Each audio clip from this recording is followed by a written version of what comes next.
എത്രയും പണിപ്പെട്ടിങ്ങു മാതാവിൽ ഗർഭപാത്രത്തിൽ വീണതറിഞ്ഞാലും 10 മാസം വയറ്റിൽ കഴിഞ്ഞുപോയി 10 പന്തിരാണ്ടുണ്ണിയായിട്ടും പോയി തന്നെ താനഭിമാനിച്ചു പിന്നിടം തന്നെ താനറിയാതെ കഴിയുന്നു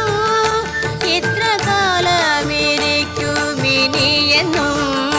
സത്യമോ നമുക്കേതുമൊന്നില്ലല്ലോ